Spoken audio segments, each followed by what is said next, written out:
دنیا کا سب سے چالاک اور عیار انسان امرو جہاں بھی جاتا تھا اس کی زنبیل اس کے ساتھ ہوتی تھی، جس میں ایسی ایسی حیرت انگیز اور عجیب و غریب طلسماتی چیزیں تھیں کہ وہ ان کے ذریعے پلک جھپکنے میں بڑے بڑے جادوگروں اور دیووں پر قابو پا لیتا تھا۔ لیکن آج جب وہ گھر سے باہر نکلا تو اس کے ہاتھ میں کمان تھی اور کندھے کے پیچھے تیروں بھرا ترکش۔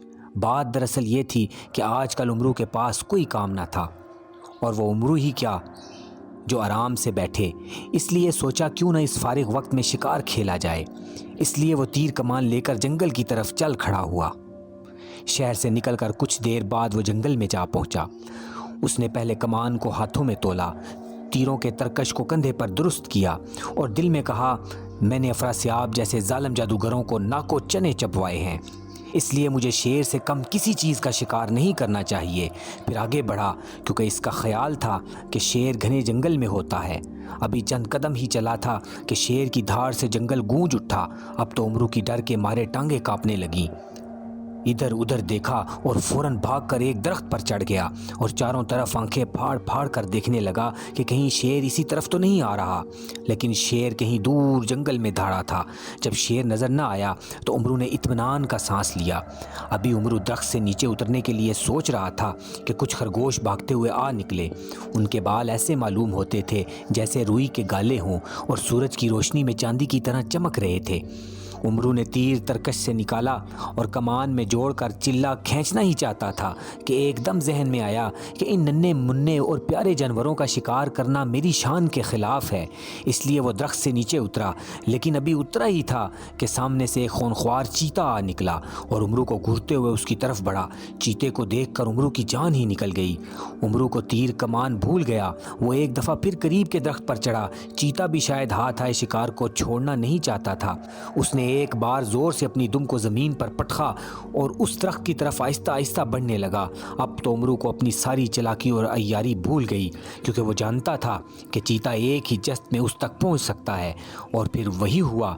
چیتا لمحہ بھر تو امرو کو گھورتا رہا اور پھر ایک چھلانگ میں امرو کے ساتھ والی ڈالی پر آ پہنچا۔ جب انسان کی جان پر بنی ہو تو وہ اپنی جان بچانے کی ہر ممکن کوشش کرتا ہے۔ بہت زیادہ خوفزدہ ہونے کے باوجود امرو نے ساتھ والے درخت پر چھلانگ لگا دی، لیکن یہ اس کی بدقسمتی تھی کہ اس کا پاؤں شاخوں میں الجھ گیا اور وہ الٹا لٹکا ہوا جھولنے لگا۔ چیتے نے جب شکار کو ہاتھ سے نکلتے دیکھا تو وہ غرایا اور اس نے بھی پلک جھپکنے میں امرو پر چھلانگ لگا دی۔ امرو نے اسی لمحے جھولا لے کر ایک ڈال کو پکڑ لیا اور اس کی پھرتی اس کے کام آئی، اور چیتا اپنے ہی زور سے درخت کے تنے سے بری طرح جا ٹکرایا اور اس کا سر پھٹ گیا اور وہ وہی بے جان ہو کر گر پڑا۔ امرو نے جب یہ دیکھا تو اطمینان کا سانس لیا اور درخت سے نیچے اتر کر اس نے شکار سے توبہ کی، کیونکہ ان جنگلی درندوں کے سامنے اس کی عیاری کام نہیں آ سکتی تھی۔ وہ واپسی کے لیے پلٹا۔ جب وہ گھنے جنگل سے باہر آیا تو اسے عجیب قسم کی سریلی آواز سنائی دی۔ وہ چاروں طرف حیرانی سے دیکھنے لگا۔ وہ حیران تھا کہ دائیں بائیں کوئی آدمی بھی نظر نہیں آ رہا تھا، تو پھر یہ آواز کدھر سے آ رہی تھی؟ آواز لمحہ بلمحہ قریب آتی گئی۔ اس نے سر اٹھا کر دیکھا تو حیران رہ گیا کہ یہ آواز ہوا میں اڑتے ہوئے پرندے کے پروں سے نکل رہی تھی۔ اس پرندے کے پر سنہری اور دم لمبی تھی۔ ایسا عجیب و غریب پرندہ امرو نے پہلے کبھی نہیں دیکھا تھا۔ چند لمحے پہلے امرو کی حالت تو ایسی تھی، جان بچی سو لاکھوں پائے، خیر سے بدو گھر کو آئے۔ لیکن اس انوکھے پرندے کو دیکھ کر ایک دفعہ پھر شکار کا کھیلنا اس کے دل میں چٹکیاں لینے لگا۔ اس نے اس خوبصورت پرندے کے شکار کے لیے تیر کمان میں جوڑا، لیکن اتنی دیر میں پرندہ اس سے کافی دور چلا گیا۔ وہ امرو ہی کیا جو ایک ارادہ کر لے اور پیچھے ہٹ جائے۔ وہ بھی اس کے پیچھے روانہ ہوا۔ پرندے کی تیز رفتاری نے اسے بھاگنے پر مجبور کر دیا۔ تھوڑی دور جا کر پرندہ ایک درخت پر بیٹھ گیا۔ امرو نے پرندے کو بیٹھے دیکھ کر تیر چلایا، لیکن نشانہ خطا گیا اور وہ عجیب و غریب پرندہ پھر سے اڑنے لگا۔ امرو پھر اس کے پیچھے پیچھے تھا۔ اس کو اس پرندے کے شکار کی ضد سی آ گئی تھی۔ پرندے کے اڑنے سے جو سریلی آواز نکل رہی تھی، سارا ماحول اس سے گونج رہا تھا۔ امرو کو اس خوبصورت آواز کو سننے کی فرصت ہی کب تھی؟ اس پر تو شکار کی دھن سوار تھی۔ کوئی اور وقت ہوتا تو وہ اس پرندے کو زندہ پکڑنے کی کوشش کرتا۔ تاکہ ایسا خوبصورت پرندہ کسی بادشاہ کو پیش کر کے انعام حاصل کرے۔ بھاگتے بھاگتے اب وہ ہانپنے لگا، لیکن ضد نہ چھوڑی۔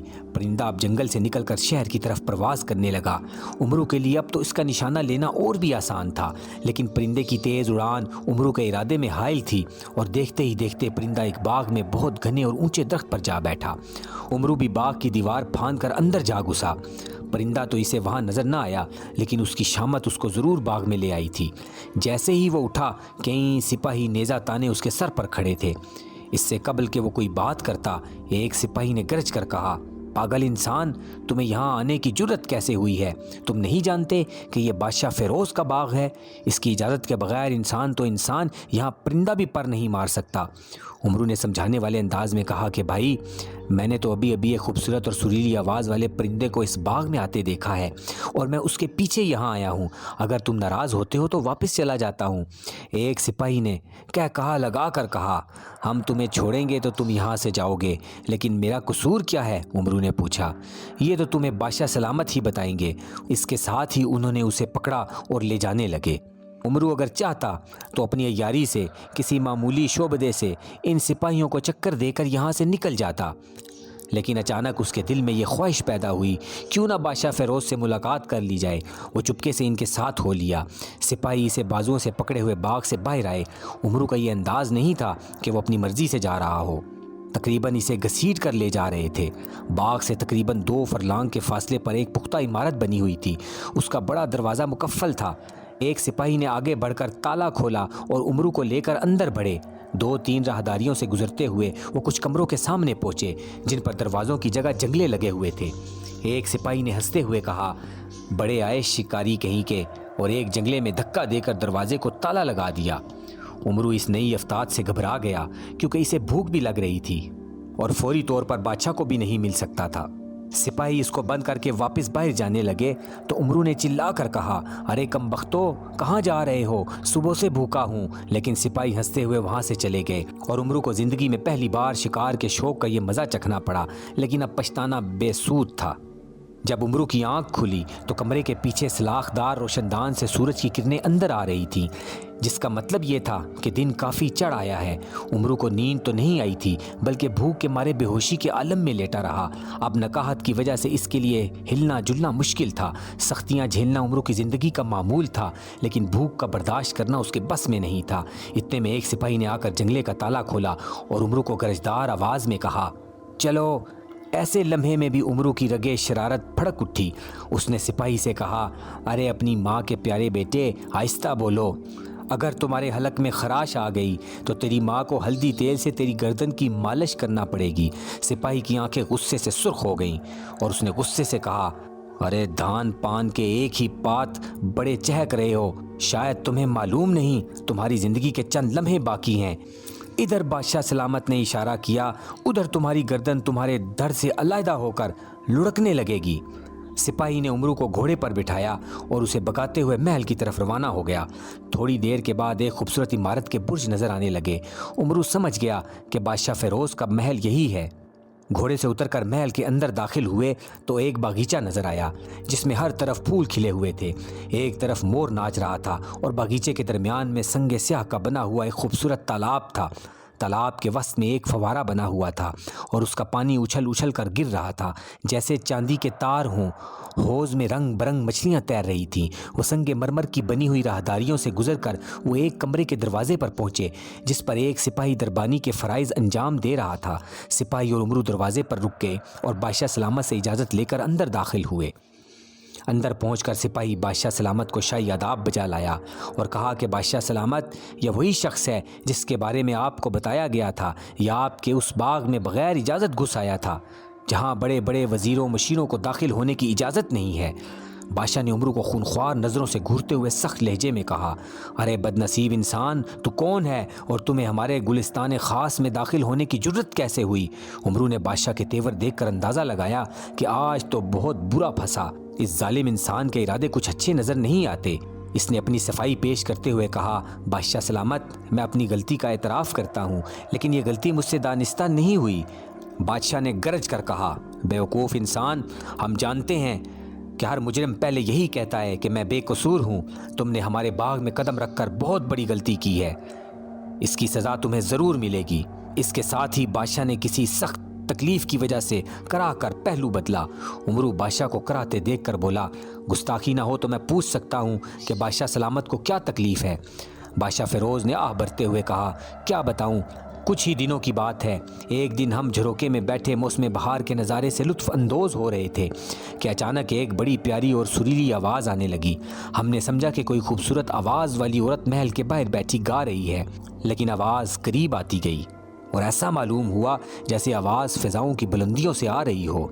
ہم نے سر اٹھا کر دیکھا تو ایک بہت ہی پیارا پرندہ تھا جس کے پر سنہری اور دم لمبی تھی، اور اس کے اڑنے سے، اس کے پروں سے وہ سریلی آواز نکل رہی تھی۔ ہم بھی اس پرندے کو بڑے اشتیاق سے دیکھ ہی رہے تھے کہ اچانک ایسا محسوس ہوا کہ اس کی چھوٹی چھوٹی اور چمکیلی آنکھوں سے ایک شعلہ سا نکلا اور ہم روشنی میں نہا گئے۔ جب وہ پرندہ نظروں سے اوجھل ہوا تو ہمیں پتہ چلا کہ ہماری دائیں ٹانگ کام نہیں کر رہی۔ ہم اپنی جگہ سے اٹھے اور گر پڑے۔ یہ بات کر کے بادشاہ فیروز ایک ٹھنڈی آہ بھر کر خاموش ہو گیا۔ عمرو نے پوچھا، بادشاہ سلامت، پھر کیا ہوا؟ بادشاہ نے کہا، ہونا کیا تھا، ہماری بدقسمتی نے آ گھیرا تھا اور ہم چلنے پھرنے سے معذور ہو گئے۔ ہم نے ہزار جتن کیے، بڑے بڑے حکیموں طبیبوں کو علاج کے لیے بلوایا، لیکن کچھ افاقہ نہیں ہوا۔ عمرو نے بادشاہ فیروز کی بات سن کر کہا، بادشاہ سلامت، جس پرندے کا ذکر آپ کر رہے ہیں، میں اسی پرندے کے تعاقب میں آپ کے باغ میں آیا تھا۔ بادشاہ نے فوراً کہا، گویا وہ پرندہ اس وقت ہمارے باغ میں موجود ہے۔ طبیبوں کا خیال ہے کہ اس انوکھے مرض کے لیے کوئی دوا کارگر ثابت نہیں ہو سکتی۔ اگر وہ پرندہ مل جائے تو شاید علاج کی کوئی سبیل نکل آئے۔ عمرو بولا، لیکن بادشاہ سلامت، یہ تو گزشتہ روز کی بات ہے۔ بادشاہ نے نا امیدی کے لہجے میں کہا، شاید ہم کبھی بھی ٹھیک نہ ہو سکیں۔ یہ یقیناً ہمیں قدرت کی طرف سے اس بات کی سزا ملی ہے کہ ہم چھوٹی چھوٹی باتوں پر ناراض ہو کر لوگوں کو بڑی بڑی سزائیں دیتے رہے ہیں، جیسا کہ میرے سپاہی تمہیں اس معمولی سی بات پر پکڑ کر لے آئے ہیں کہ تم میرے باغ میں گھسے ہو۔ میں صحت یاب ہو کر اب انشاءاللہ لوگوں سے عدل و انصاف کروں گا۔ عمرو کسی کو تکلیف میں نہیں دیکھ سکتا تھا۔ گزشتہ رات بادشاہ کے عتاب کا شکار رہا، لیکن اس کے باوجود اسے بادشاہ سے ہمدردی ہو رہی تھی۔ وہ بولا، بادشاہ سلامت، مایوسی گناہ ہے، آپ کو اپنے کیے کا پچھتاوا ہے تو قدرت بھی ضرور مہربان ہوگی۔ آپ مجھے اجازت دیں تو میں اس عجیب و غریب پرندے کی تلاش کروں۔ بادشاہ نے ایک بار پھر گہرا سانس لیا اور کہا، تم جا سکتے ہو۔ ہمارے تیر انداز اور شکاری اس کی بھی کوشش کر چکے ہیں، لیکن کسی کو کامیابی نہیں ہوئی۔ عمرو جو ہر جگہ اپنی بہادری کے کارناموں کو بیان کر کے داد دیے بغیر نہیں رہتا تھا، بولا، بادشاہ سلامت، میں نے بڑے بڑے دیو اور جادوگروں کو چوہوں کی طرح پکڑ کر مار ڈالا ہے۔ میرا نام عمرو عیار ہے۔ یہ معمولی سا پرندہ میرے سامنے کیا حیثیت رکھتا ہے؟ بادشاہ نے جب اس کا نام سنا تو کہا، اے شخص، تو مجھے امید کی آس دلا کر میرے دکھ میں اضافہ کیوں کرنا چاہتا ہے؟ کیونکہ میں جانتا ہوں کہ یہ محض ہوا سے لڑنا ہے۔ عمرو نے کہا، بادشاہ سلامت، آپ کی سوچوں نے لوگوں کے ساتھ ہمدردی، عدل و انصاف اور نیک سلوک کا جو رخ موڑا ہے۔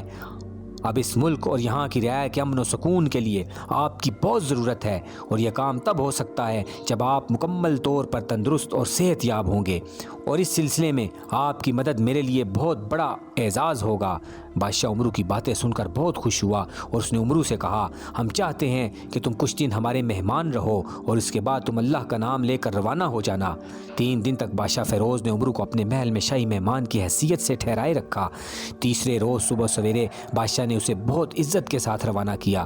زرق برق لباس، اشرفیوں کی تھیلی کے علاوہ ایک برق رفتار گھوڑا بھی دیا۔ عمرو جس طرح ہر کام کو انوکھے انداز سے کرنے کا عادی تھا، وہاں اس کی سوچیں بھی دوسروں سے مختلف تھیں۔ وہ کھانے پینے کے معاملے میں بہت پیٹو تھا، لیکن شاہی دعوتوں کو ایک تھکا دینے والا کام کہتا تھا۔ اس لیے بادشاہ فیروز سے روانہ ہونے کے بعد اس نے اپنے گھر جا کر آرام کیا۔ اس سے اگلے روز ابھی سورج کی کرنوں نے درختوں کی چوٹیوں پر روشنی پھیلائی ہی تھی کہ عمرو اللہ کا نام لے کر گھوڑے پر سوار ہوا اور اپنے سفر پر روانہ ہوا۔ چلتے وقت وہ اپنی زنبیل بالکل نہیں بھولا تھا۔ منزل کا نشان پتہ جانے بغیر سفر پر روانہ ہونا دراصل اپنے آپ کو دھوکہ دینا ہے، اس لیے وہ اس وقت اپنے دوست ہوا جادوگر کے ٹھکانے کی طرف جا رہا تھا۔ جادوگر کا یہ عجیب و غریب نام شاید اس لیے تھا کہ اس نے اپنا محل جادو کے زور سے بادلوں کے اوپر بنا رکھا تھا اور اپنے محل میں ہزاروں کی تعداد میں پرندے پال رکھے تھے۔ وہ ہر پرندے کی زبان بھی جانتا تھا۔ عمرو نے سوچا وہ اس پرندے کے متعلق بھی ضرور جانتا ہوگا جس کا پیچھا کرتے ہوئے وہ بادشاہ فیروز کے باغ میں جا پہنچا تھا۔ عمرو نے اپنے گھوڑے کا رخ مشرق کی طرف موڑا اور عمرو کا گھوڑا ہوا سے باتیں کرنے لگا۔ چونکہ عمرو کو معلوم تھا کہ وہاں تک پہنچنے کے لیے اس کو 2 دن اور 2 راتوں کا سفر طے کرنا پڑے گا، اس لیے اس نے کھانے پینے کا سامان بھی ساتھ لے لیا۔ وہ چاہتا تھا کہ بادشاہ فیروز کو جلد از جلد اس کی تکلیف سے نجات دلائے، اس لیے اس نے 1 دن اور 1 رات مسلسل سفر کیا۔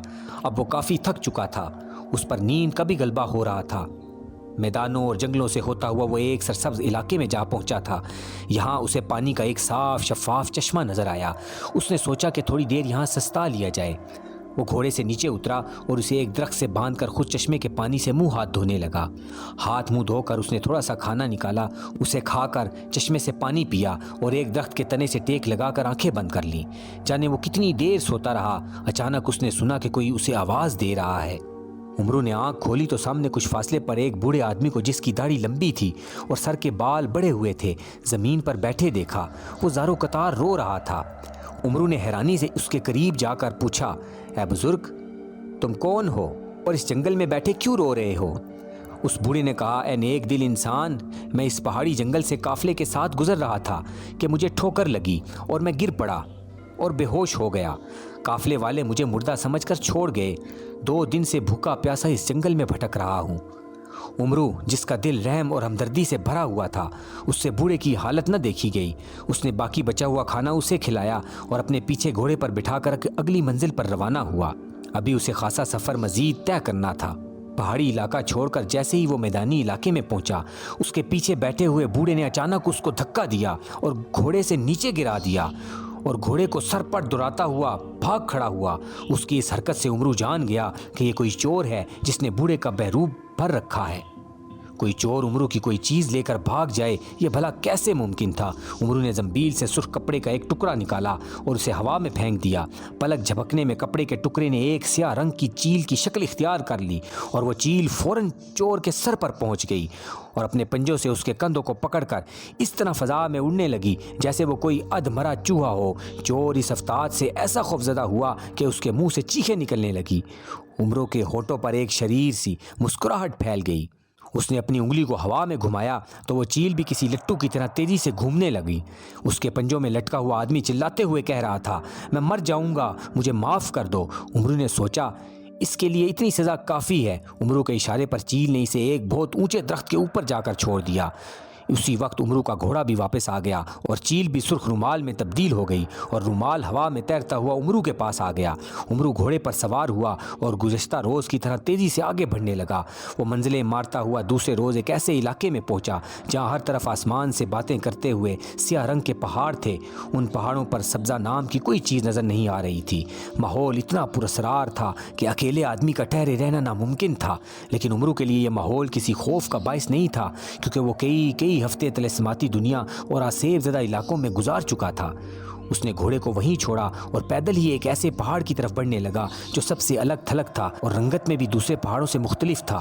جب وہ اس پہاڑ کے دامن میں پہنچا تو تیز ہوا چل رہی تھی۔ سائیں سائیں کرتی ہوا سے ایسا معلوم ہوتا تھا جیسے اس کے چاروں طرف بدروہیں ناچ رہی ہوں، لیکن عمرو اس سے بے نیاز پہاڑ پر چڑھنے لگا۔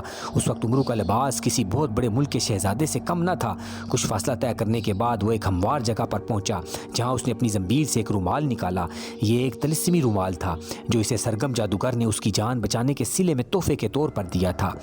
عمرو نے اس رومال کو زمین پر بچھایا تو اس نے ایک چھوٹے سے خوبصورت قالین کی صورت اختیار کر لی۔ عمرو اس پر بیٹھا تو وہ ہوا میں اڑنے لگا۔ قالین پہاڑ کے گرد اڑتا ہوا بلندی کی طرف جا رہا تھا۔ جب قالین بادلوں کے پاس پہنچا تو ان بادلوں سے اوپر ایک محل نظر آیا جو ہوا جادوگر کی رہائش گاہ تھی۔ دور سے اس کے گنبد چاندی کی طرح چمک رہے تھے۔ عمرو قالین سمیت داخلی دروازے سے اندر جا پہنچا جو بڑا خوبصورت اور عظیم الشان تھا اور اس میں ہیرے جواہرات جڑے ہوئے تھے۔ وہ محل کے اندر جا کر ایک باغ میں اترا اور قالین نے دوبارہ رومال کی صورت اختیار کر لی اور عمرو نے رومال اٹھا کر اپنی زنبیل میں رکھ لیا۔ سارا محل رنگین پتھروں سے بنا ہوا تھا۔ محل کی ایک جانب بہت بڑا باغ تھا جہاں عجیب و غریب پھول کھلے تھے۔ ایسا لگتا تھا جیسے پھول برف کے ہوں اور پتے دھوئیں کے۔ باغ کے آخری حصے میں طرح طرح کے عجیب و غریب رنگ برنگے اور خوبصورت پرندوں کے پنجرے لٹکے ہوئے تھے۔ یہ پرندے ہزاروں کی تعداد میں تھے، لیکن ان پرندوں میں کوئی پرندہ ایسا نہیں تھا جو اس پرندے سے مشابہت رکھتا ہو جس کے شکار کے لیے عمرو بادشاہ فیروز کے باغ میں جا گھسا تھا۔ ابھی عمرو محل میں داخل ہوا ہی تھا کہ ایک شخص جس نے زرق برق لباس پہن رکھا تھا، اس نے آگے بڑھ کر عمرو کا استقبال کیا اور کہا، زہے نصیب، آج دنیا کے سب سے ذہین اور چلاک انسان نے یہاں قدم رنجہ فرمایا ہے۔ میں اپنے مہمان کو خوش آمدید کہتا ہوں، کیسے تشریف آوری ہوئی ہے؟ عمرو نے ہنستے ہوئے کہا، جبلو، اندر بھی چلو گے یا تمام سوال یہیں پوچھو گے؟ جبلو عمرو کو ایک شاندار کمرے میں لے آیا جہاں آرام و آسائش کا تمام سامان موجود تھا۔ کمرے میں ایک بہت خوبصورت مسہری بچھی ہوئی تھی۔ ایک کونے میں میز اور کرسیاں رکھی تھیں جن پر بڑے خوبصورت نگینے جڑے ہوئے تھے۔ دروازوں پر ریشمی پردے لہرا رہے تھے۔ چھت کے درمیان ایک فانوس جل اور بجھ رہا تھا۔ اس کے جلنے بجھنے سے کمرے میں ایک عجیب سا سما تھا۔ ایسا لگتا تھا جیسے دھنک کے رنگ بکھرے ہوں۔ عمرو نے کمرے میں پہنچ کر کہا، جبلو، میں اپنے دوست ہوا جادوگر سے ملنے کے لیے آیا ہوں، وہ اس وقت کہاں ہے؟ جبلو بولا، میرے آقا، ہوا جادوگر اس وقت محل میں موجود نہیں ہیں اور شاید کل ان سے ملاقات ہو سکے، کیونکہ ان کی بھتیجی سرسر جادوگر کی بیٹی مالکہ کی شادی ہے اور وہ کوکاف اس کی شادی میں شرکت کرنے کے لیے گئے ہیں۔ عمرو نے یہ سن کر دل میں کہا، اس طرح تو خاصا وقت ضائع ہونے کا اندیشہ ہے، کیونکہ وہ چاہتا تھا کہ جلد از جلد اس پرندے کے متعلق معلومات حاصل کرنے اور بادشاہ فیروز کی بیماری کے علاج کی کوئی تدبیر ہو، لیکن اب مجبوری تھی۔ عمرو کو چپ دیکھ کر جبلو نے کہا، آپ کس سوچ میں پڑ گئے ہیں؟ اگر بہت ضروری کام ہے تو آپ حکم کریں، ابھی میں آپ کو کوکاف پہنچانے کا انتظام کرتا ہوں۔ عمرو بولا، میں اپنے دوست کی خوشیوں میں مخل ہونا نہیں چاہتا، کافی لمبے سفر کے بعد یہاں پہنچا ہوں، اچھا ہے کچھ وقت آرام کر لوں۔ جبلو ادب سے بولا، آپ تشریف رکھیں، میں آپ کے لیے بادلوں سے نچوڑے ہوئے صاف پانی کا بنایا ہوا شربت راحت جاں پیش کرتا ہوں۔ یہ تو آپ جانتے ہی ہیں کہ اس محل کی یہ سب سے بڑی سوغات ہے۔ جب شربت عمرو کو پیش کیا گیا تو یہ اپنے ذائقے، خوشبو اور نارنجی رنگت میں اپنی مثال آپ تھا۔ اس کے پیتے ہی عمرو کی آدھی تھکان دور ہو گئی اور پھر سونے کے لیے لیٹا تو جلد ہی نیند کی وادیوں میں پہنچ گیا۔ اس نے دیکھا کہ بادشاہ فیروز بہت ہی غمگین حالت میں بیٹھا ہے اور کہہ رہا ہے، عمرو، مجھے تمہارا شدت سے انتظار ہے، جلد پہنچو، اب تو مفلوج ٹانگ میں درد کی ٹیسیں بھی اٹھنے لگی ہیں۔ جس طرح تم نے مجھے عدل و انصاف اور نیکی کی راہ سجائی ہے، مجھے خدا پر یقین کامل ہے کہ میرے اس دکھ کی دوا بھی تم ہی کرو گے۔ بادشاہ فیروز کی یہ بے کسی دیکھ کر عمرو سے برداشت نہ ہوا اور ہڑبڑا کر اٹھ بیٹھا۔ صبح ہو چکی تھی، بادل سورج کی کرنوں کو محل میں تو آنے نہیں دے رہے تھے، لیکن ایسا لگتا تھا کہ بادلوں نے سنہری چادر اوڑھ رکھی ہو۔ شام کو سورج ڈوبنے میں کچھ دیر تھی کہ اچانک تیز ہوا کے جھکڑ چلنے لگے۔ ایسا لگتا تھا جیسے آندھی کا طوفان آنے والا ہو۔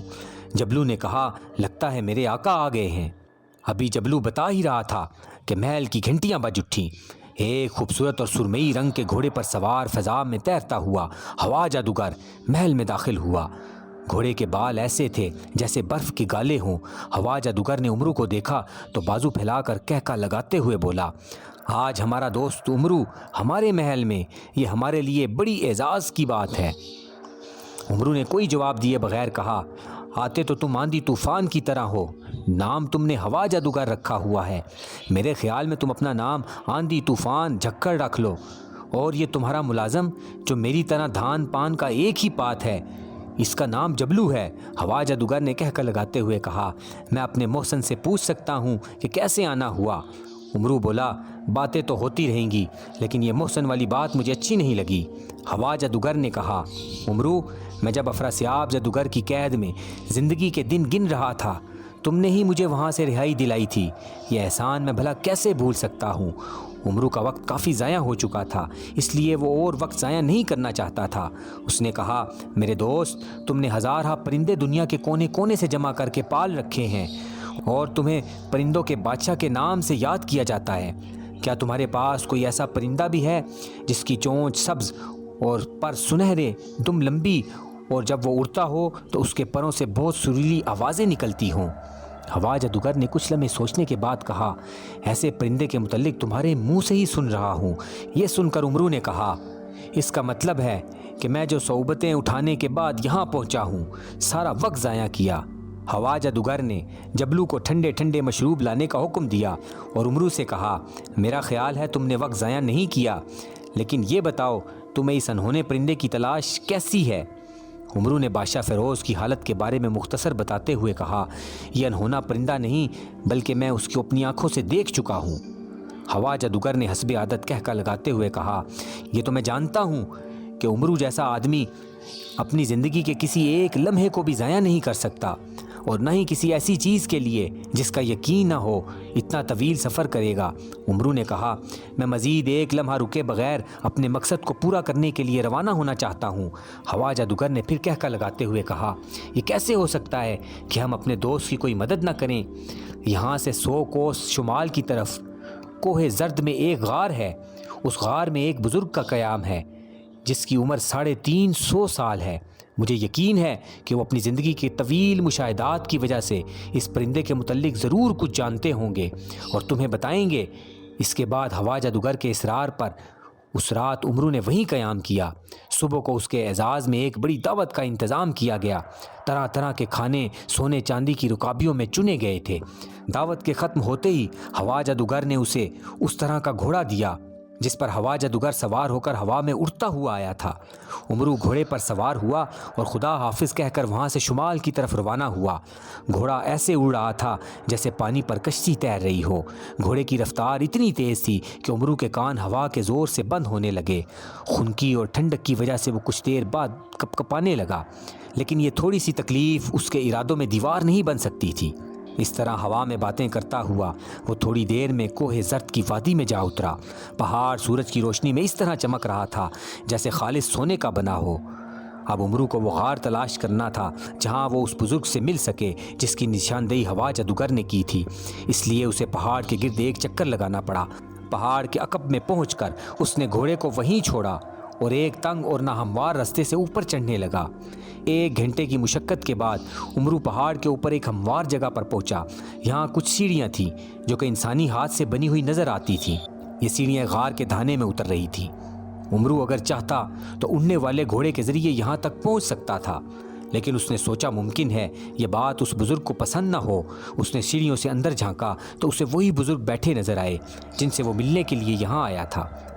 ان کی رنگت زرد، سر اور داڑھی یہاں تک کہ بھوؤں اور ابرو کے بال بھی سفید تھے۔ عمرو نے جب اندر آنے کی اجازت مانگی تو اس نے اپنی سرخ سرخ آنکھیں نکال کر کہا، تم کون ہو اور یہاں کیسے پہنچ گئے ہو؟ عمرو جانتا تھا کہ خوشامد سے کام نکلتے ہیں۔ اس نے کہا، اس دنیا کے طویل العمر اور عظیم انسان سے ملنے کی خواہش مجھے یہاں تک لائی ہے۔ بوڑھے نے گھورتے ہوئے کہا، میری زندگی کا تجربہ تو یہ بتاتا ہے کہ کوئی شخص کسی کو بغیر مقصد کے نہیں ملتا، لیکن اتنا دشوار گزار سفر طے کرنے کے بعد تم یہاں پہنچے ہو۔ آؤ میں تمہیں خوش آمدید کہتا ہوں، بیٹھو اور مجھے اپنی دنیا کے بارے میں بتاؤ۔ ایک زمانہ تھا میں بھی تم لوگوں کی دنیا میں رہتا تھا، لیکن انسانوں کے آپس کے خون خرابے، نفرت، دھوکہ، فریب، کمزوروں پر ظلم نے مجھے اس پر رونق دنیا کی زندگی چھوڑ کر یہاں پہاڑ پر رہنے کے لیے مجبور کر دیا۔ اب تم بتاؤ یہاں کس مقصد کے لیے آئے ہو؟ عمرو نے اسے اپنی آمد کے متعلق مختصر سا بتایا اور سنہرے پرندے کے بارے میں پوچھا۔ بوڑھے نے اس بات کو سن کر جھرجھری لی، ایسا لگتا تھا جیسے وہ خوفزدہ ہو گیا ہو۔ عمرو نے اس کی کیفیت کا اندازہ لگا کر کہا، آپ میری بات سن کر کچھ پریشان سے ہو گئے ہیں۔ بوڑھے نے کہا، اگر تم زندگی چاہتے ہو تو واپس چلے جاؤ۔ اس پرندے تک تمہاری رسائی مشکل تو کیا ناممکن ہے۔ وہ پرندہ نہیں، ناگ جادوگر ہے، شیش ناگ جس کے غلام ہیں۔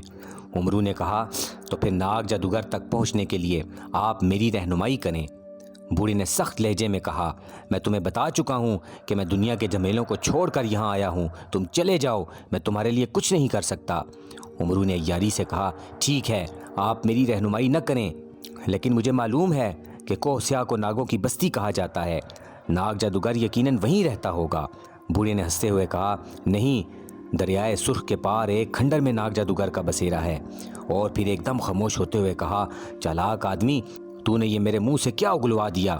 میری بھلا ناگ جادوگر سے کیا دشمنی، لیکن یاد رکھو شیش ناگ اس کے محافظ ہیں۔ شیش ناگ اگر پہاڑ پر پھونک مار دے تو پہاڑ پانی بن کر بہہ جاتے ہیں، اس لیے تم ناگ جادوگر تک نہیں پہنچ سکتے۔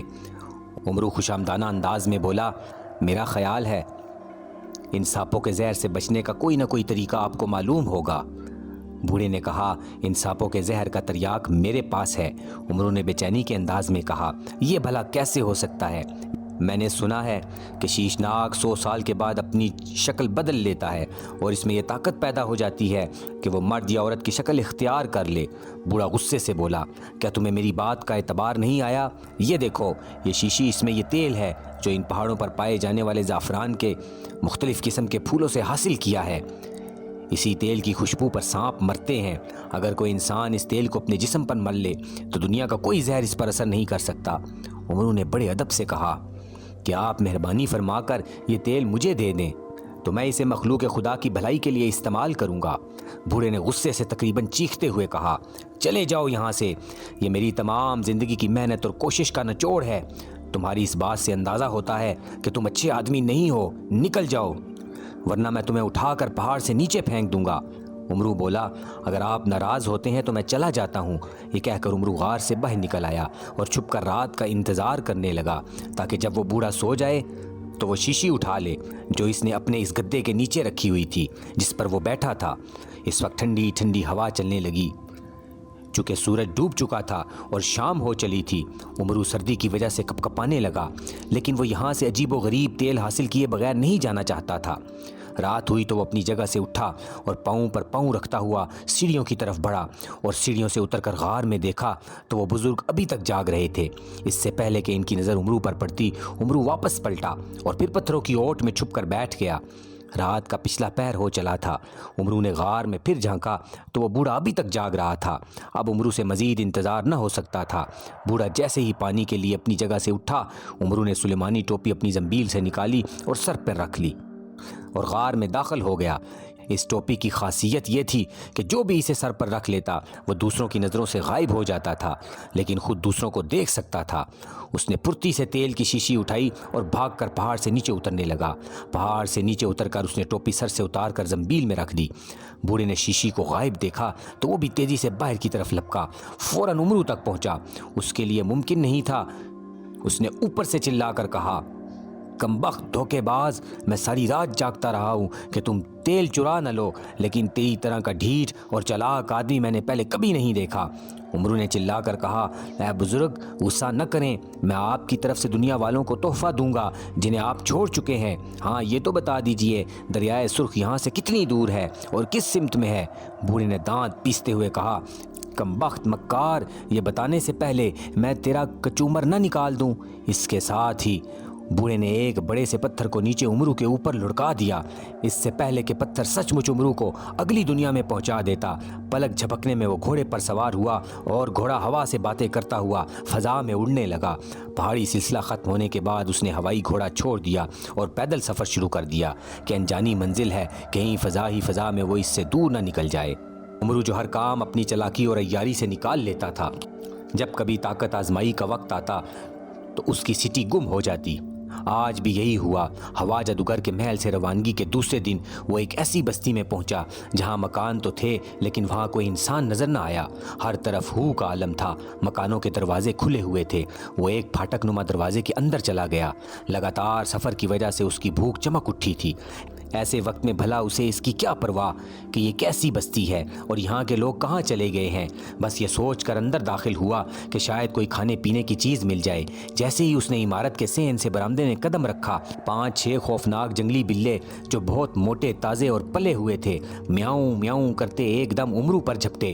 اس اچانک افتاد پر اس کے منہ سے دبی دبی چیخیں نکل گئیں اور اس سے بچنے کے لیے فوراً پیچھے ہٹا، لیکن ایک پاؤں دوسرے سے الجھنے کی وجہ سے لڑکھڑا کر گر پڑا۔ بلوں نے جب دیکھا کہ ان کا شکار اب آسانی سے ان کے قبضے میں آ جائے گا تو وہ غراتے ہوئے چاروں طرف سے امرو کی طرف بڑھنے لگے۔ امرو کو ان خوفناک بلوں کے ناخنوں اور دانتوں کے ذریعے اپنی موت آنکھوں کے سامنے ناچتی ہوئی نظر آئی۔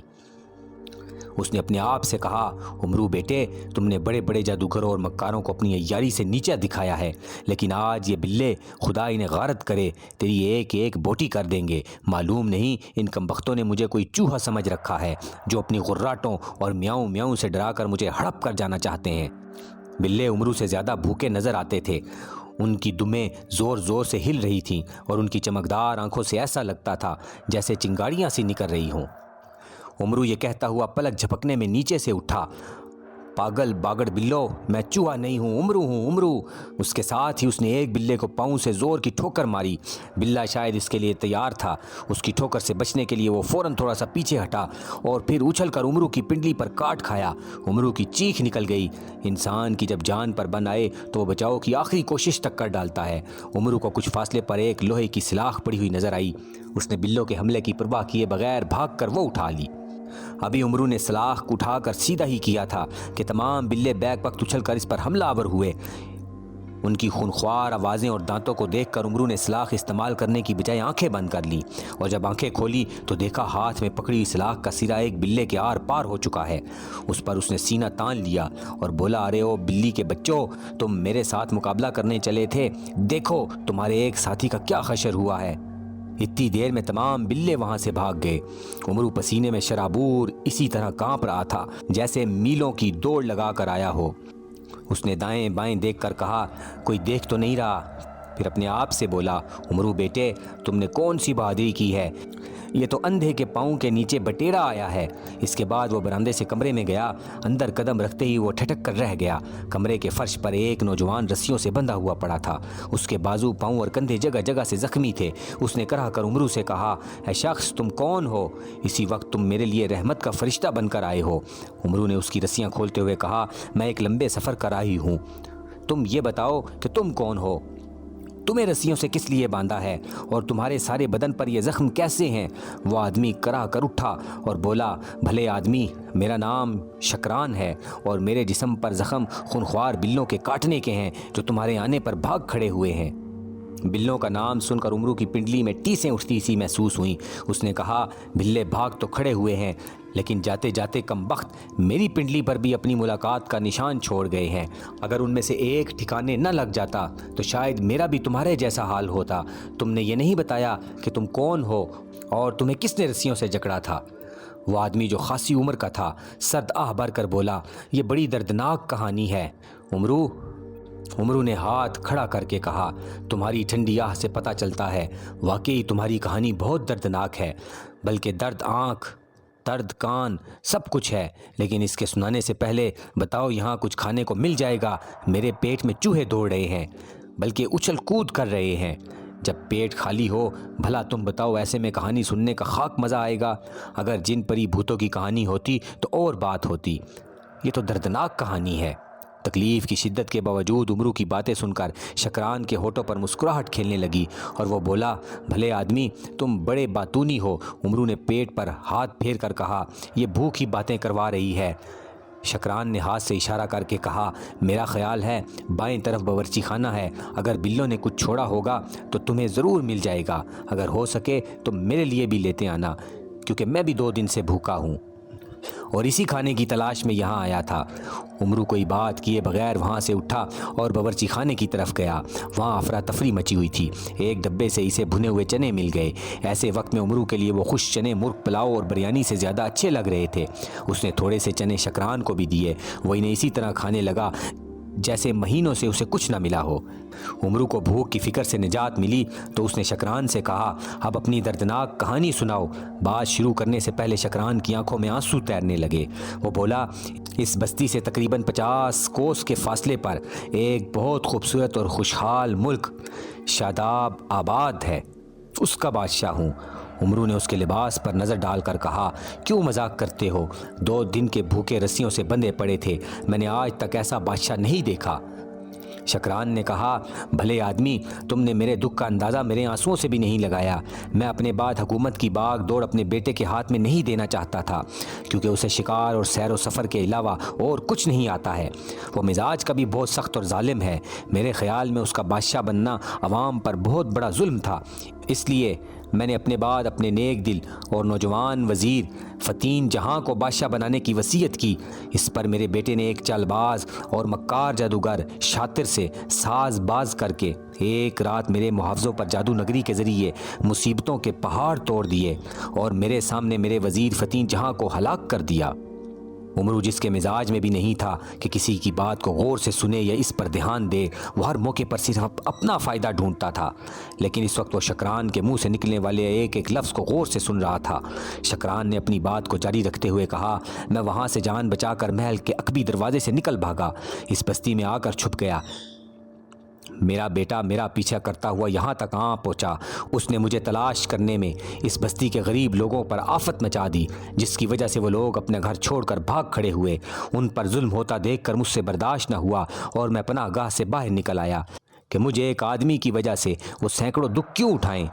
میرے بیٹے نے مجھے دیکھ کر کہہ کے لگاتے ہوئے کہا، بڈھے تو حکومت کسی اور کو دینا چاہتا تھا، لیکن میں نے اپنی طاقت سے اپنا حق حاصل کر لیا ہے۔ میرے بیٹے کے اس گستاخانہ رویے اور بدتمیزی کی وجہ سے میرے دل میں اس کے لیے شدید نفرت پیدا ہو چکی تھی۔ میں نے غصے سے گرجتے ہوئے کہا، نالائق، کسی چیز کا حقدار وہ ہوتا ہے جو اس کا اہل ہو۔ تم نے اپنا حق حاصل نہیں کیا بلکہ دوسرے کے حق پر ڈاکہ ڈالا ہے۔ اس پر اس نے کہا، پاگل بڈھے، اگر میں چاہوں تو ایک پل میں تلوار سے تمہاری گردن اڑا دوں، لیکن میں تمہیں اپنے ہاتھ سے نہیں مارنا چاہتا، ورنہ دنیا کہے گی بڑا سنگ دل بیٹا تھا جس نے باپ کو قتل کر دیا۔ شکران کی آنکھوں میں تیرنے والے آنسو بہہ نکلے اور وہ سسکیاں بھرتے ہوئے بولا، بھلے آدمی، بیٹے کے منہ سے یہ الفاظ سن کر میں حواس کھو بیٹھا اور وہ ناہنجار مجھے رسیوں سے باندھ کر یہاں ڈال گیا اور میں بھوک سے تڑپ تڑپ کر یہیں جان دے دیتا۔ بادشاہ شکران کی داستان سن کر عمرو کا دل بھر آیا۔ اس نے کہا، بادشاہ شکران، واقعی آپ کی کہانی دردناک بلکہ دکھ بھری ہے۔ کتنا بدبخت اور بد نصیب ہے وہ بیٹا جس نے اپنے ہاتھوں سے اپنے نیک اور عظیم باپ کی شفقت اور مہربانیوں کا سایہ اپنے سر سے ہٹا دیا ہے۔ اس کی گستاخی اور مظلوموں کی آہیں اسے زیادہ دیر سر اٹھا کر جینے نہیں دیں گی اور رسوائی اس کا مقدر ہے۔ اس کے بعد عمرو بادشاہ شکران کو تسلی دیتے ہوئے بولا، بادشاہ شکران، بے شک آپ کے خیال کے مطابق یہ درست ہوگا کہ آپ کا بیٹا آپ کی جانشینی کا اہل نہیں، لیکن مجھے یقین ہے آپ کے ساتھ گستاخی اور بدتمیزی کے لیے شاطر جادوگر کی شیطانی قوت نے اسے بہکایا ہے۔ بادشاہ نے اپنے اوپر قابو پاتے ہوئے کہا، شاید تم ٹھیک کہہ رہے ہو۔ شہزادہ بلقان لاپرواہ اور دوسروں کے لیے بد مزاج ضرور ہے، لیکن اس سے پہلے اس نے میرے سامنے زبان کبھی نہیں کھولی تھی۔ عمرو نے کہا، بادشاہ سلامت، آپ اپنے ملک کے خیر خواہ اور رعایا سے محبت رکھنے والے انسان ہیں، اس لیے میرا یہ فرض بنتا ہے کہ میں آپ کا تاج و تخت واپس دلانے میں مدد کروں اور شاطر جادوگر کو اس کے کیے کی سزا دوں۔ بادشاہ نے عمرو سے کہا، بھلے آدمی، تم نے میری جان بچائی ہے، یہی بہت بڑا احسان ہے۔ میری طرح تم دبلے پتلے اور کمزور انسان ہو، بھلا تم میرا تاج و تخت واپس کیسے دلاؤ گے؟ عمرو جو اپنی چلاکی اور کارناموں کو بیان کرنے کے لیے کسی موقع کو بھی ہاتھ سے نہیں جانے دیتا تھا بلکہ بڑھا چڑھا کر بتاتا تھا، اس وقت نہ جانے کیوں چپ رہا۔ اس کی پڈلی کے زخم میں اینٹھن سی شروع ہو گئی۔ اس نے زنبیل سے عرق شفا کی شیشی نکالی، اس میں سے تھوڑا سا اپنے زخم پر لگایا اور کچھ بادشاہ شکران کے زخموں پر لگایا۔ دیکھتے ہی دیکھتے زخم بالکل ختم ہو گئے اور تکلیف کا بھی نام و نشان نہ رہا۔ بادشاہ حیرت سے بولا، ارے تم تو کمال کے آدمی ہو، میں تو بالکل بھلا چنگا ہو گیا ہوں۔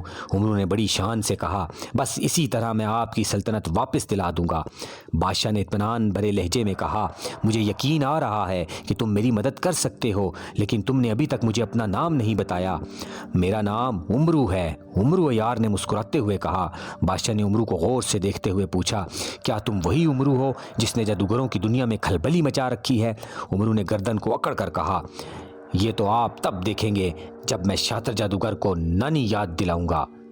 یہ کہہ کر عمرو نے فوراً اپنی گردن پر ہاتھ رکھ لیا، کیونکہ ایک دم گردن اکڑانے سے اس کی گردن کا پٹھا چڑھ گیا تھا۔ کچھ دیر گردن کو مسلنے کے بعد اس کا درد ختم ہوا۔ اس نے بادشاہ سے کہا، بادشاہ سلامت، ہمیں اسی وقت شاداب آباد کی طرف روانہ ہونا چاہیے، دیر سے پہنچنے پر ہو سکتا ہے شاطر جادوگر وہاں سے چلا جائے۔ بادشاہ نے گھبراہٹ سے کہا، وہ مجھے زندہ دیکھ کر فوراً ہلاک کر دیں گے، اس لیے میں بھلا۔ عمرو بادشاہ کی بات کاٹتے ہوئے بولا، اس کی فکر آپ نہ کریں، آپ ملک فاران کی خوبصورت شہزادی کے روپ میں وہاں پہنچیں گے اور میں آپ کے محافظ کی حیثیت سے آپ کے ہمراہ رہوں گا۔ بادشاہ نے ہنستے ہوئے کہا، میں اور شہزادی کے روپ میں، یہ بھلا کیسے ممکن ہے؟ عمرو نے زنبیل میں سے ایک نیلے رنگ کی شیشی نکالی جو پہلی شیشی سے کچھ بڑی تھی۔ اس میں نیلے رنگ کا تیل سا تھا۔ اس نے تھوڑا سا ہاتھ پر نکال کر بادشاہ کے چہرے پر مل دیا۔ حیرت انگیز طور پر بادشاہ کی شکل ایک انتہائی حسین و جمیل شہزادی کی صورت میں تبدیل ہو گئی۔ اس کا لباس بھی بہت قیمتی اور ریشم کم خواب کا بنا ہوا تھا اور سر کے گھنے بالوں پر خالص سونے کا تاج تھا جس میں ہیرے و جواہرات جگمگا رہے تھے۔ بادشاہ نے پریشانی کے عالم میں کہا، عمرو تم نے یہ کیا کر دیا؟ عمرو نے ہنستے ہوئے کہا، بادشاہ سلامت، پریشانی والی کوئی بات نہیں، یہ طلسماتی سیال ہے اور اس کا اثر صرف 4 پہر تک رہتا ہے۔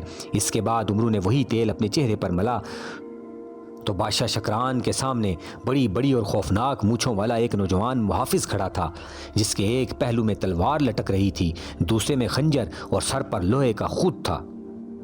عمرو نے بادشاہ کو مخاطب کر کے کہا، چلیے بادشاہ سلامت، او شہزادی رخسانہ صاحبہ، ہم سورج ڈوبنے سے پہلے شاداب آباد پہنچ جائیں گے۔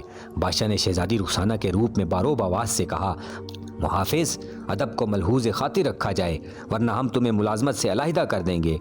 حیران کر دینے والی بات یہ تھی کہ اس وقت بادشاہ کی آواز بالکل عورتوں جیسی تھی۔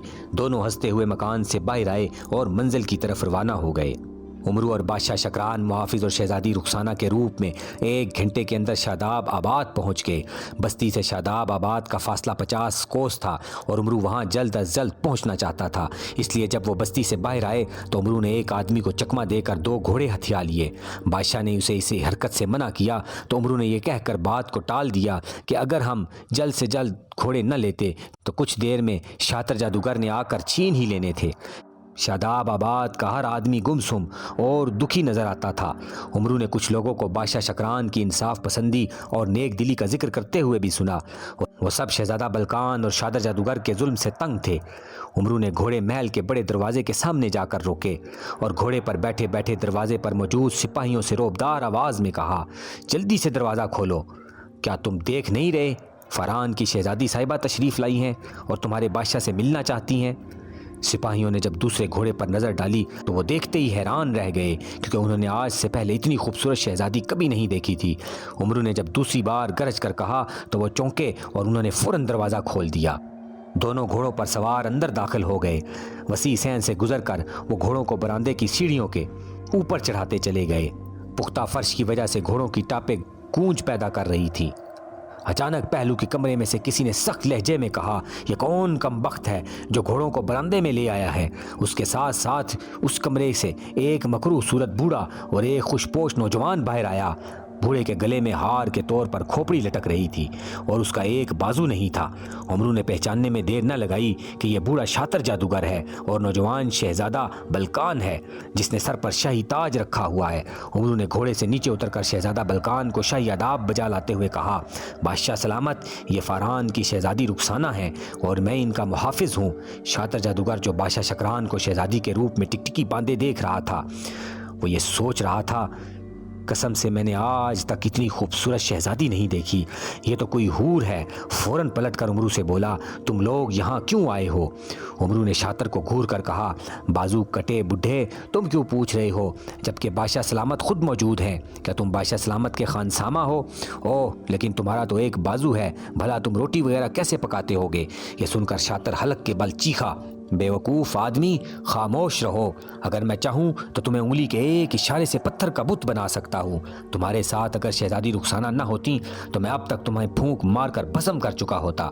عمرو دل میں ہنسا۔ بادشاہ شکران کا بس نہیں چل رہا تھا کہ وہ گھوڑے سے اتر کر شاطر جادوگر کا گلا دبا دے، کیونکہ عمرو نے اسے تاکید سے کہا تھا کہ اس کی ہدایت کے عین مطابق عمل کیا جائے ورنہ دونوں کی جان خطرے میں پڑ سکتی ہے۔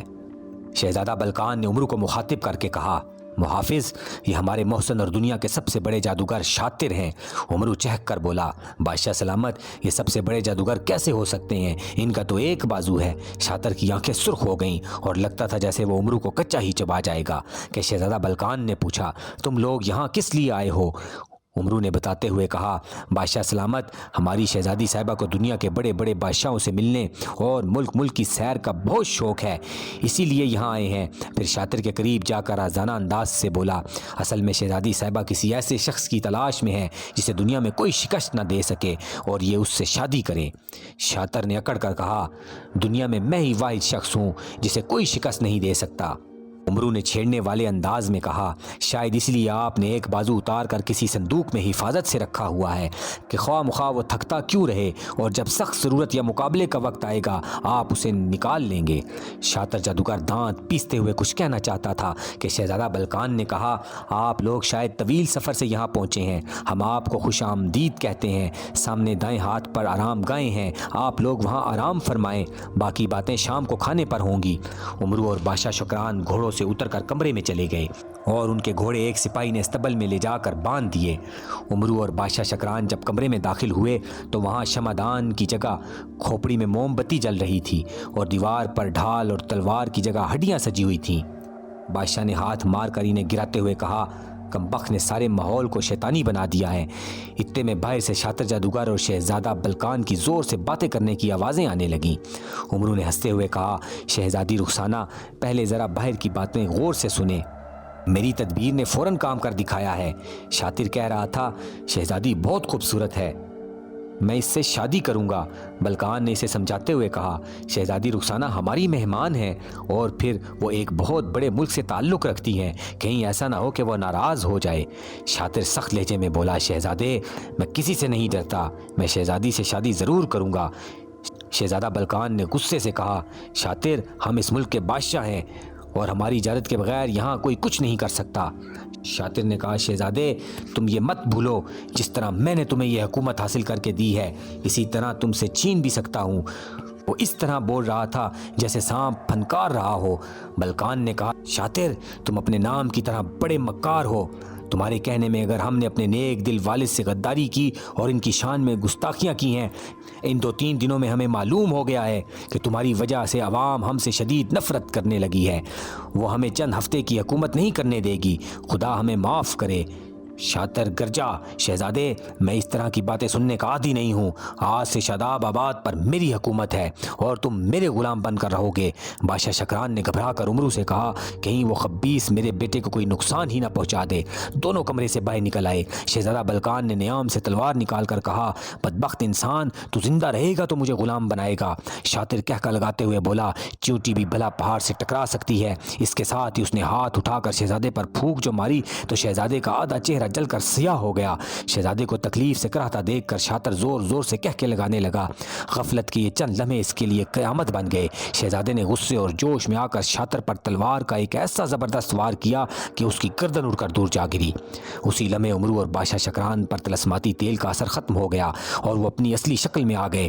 باپ کو سامنے دیکھ کر شہزادہ ان کے قدموں میں گر پڑا اور معافی مانگتے ہوئے بولا، ابا حضور ہم نے آپ سے بہت بے ادبی اور گستاخی کی ہے، جس کی ہمیں یہ سزا ملی ہے کہ ہمارا چہرہ جل کر بدصورت ہو گیا ہے۔ شہزادہ بہت شرمندہ اور پشیمان تھا، جس کی وجہ سے اس کی آنکھوں سے آنسو گر رہے تھے۔ بیٹے کو اس حالت میں دیکھ کر بادشاہ کا دل بھر آیا، اس نے اسے گلے سے لگا لیا۔ شہزادے نے کہا، اب ہماری ساری زندگی آپ کی خدمت کر کے اپنے گناہ کی تلافی کریں گے۔ پھر عمرو کی طرف اشارہ کر کے کہا، یہ کون ہے؟ کچھ دیر پہلے وہ محافظ اور شہزادی رخسانہ اور آرام گاہ میں گئے تھے، وہ کیا تھا؟ عمرو نے اپنا تعارف خود کراتے ہوئے کہا، میرا نام عمرو ہے اور مجھے یہ دیکھ کر انتہائی خوشی ہوئی ہے کہ تمہیں اپنے کیے پر پچھتاوا ہے، اس لیے تمہیں اب بدصورت نہیں ہونا چاہیے۔ اس نے زنبیل سے وہی عرق نکالا جس کے لگاتے ہی عمرو کی پنڈلی اور بادشاہ کے جسم کے سارے زخم ٹھیک ہو گئے تھے۔ اس نے عرق کے چند قطرے شہزادے کے جلے ہوئے حصے پر ڈالے تو دیکھتے ہی دیکھتے وہ بالکل ٹھیک ہو گیا۔ بادشاہ نے عمرو کے لیے آنکھیں بچھا دیں اور اس کے لیے بہت اعلیٰ قسم کی دعوت کا اہتمام کیا اور کئی قسم کے انعام و اکرام اسے دیے جو اس نے سب کے سب اپنی زنبیل میں ڈال لیے۔ بادشاہ چاہتا تھا کہ عمرو اس کے پاس کچھ دن رہے، لیکن عمرو جس کام کے لیے نکلا تھا اسے جلد از جلد مکمل کرنا چاہتا تھا تاکہ بادشاہ فیروز سے کیا ہوا وعدہ پورا کرے۔ جب بادشاہ شکران نے اس سے پوچھا کہ کدھر کا قصد ہے تو اس نے بتایا کہ دریائے سرخ کی تلاش میں ہوں، معلوم نہیں اسے ڈھونڈتے ہوئے کتنا وقت لگ جائے۔ پاس بیٹھے ہوئے شہزادے نے یہ سنا تو کہا، آپ کو اسے تلاش کرنے میں زیادہ دقت نہیں ہوگی، کیونکہ شاطر ایک دفعہ بتا رہا تھا کہ ہمارے اس ملک کے شاداب آباد کے جنوب میں پہاڑی جنگل کے پار سرخ دریا ہے جس میں آگ کے شعلے بہتے ہیں۔ عمرو مزید وقت ضائع کیے بغیر وہاں سے روانہ ہو گیا۔ بادشاہ نے اسے برق رفتار گھوڑا دینا چاہا، لیکن اس نے اپنی زنبیل سے ایک چھوٹا سا کاٹھ کا گھوڑا نکالا اور اس کے کان کو پکڑ کر جیسے ہی اس پر بیٹھا اس نے اصل گھوڑے کی صورت اختیار کر لی۔ 2-3 گھنٹے کی مسافت کے بعد عمرو دریائے سرخ پر فضا میں پہنچ گیا۔ دریائے سرخ میں پانی کی بجائے شعلے اٹھ رہے تھے اور ان کی تپش کئی فرلانگ دور تک پہنچ رہی تھی۔ شاید یہی وجہ تھی کہ دریائے سرخ کے کناروں پر گھاس کوئی تنکا تک نظر نہیں آتا تھا اور کناروں پر پڑے ہوئے پتھر سیاہ تھے۔ ایسا لگتا تھا جیسے آگ نے انہیں جلا دیا ہو۔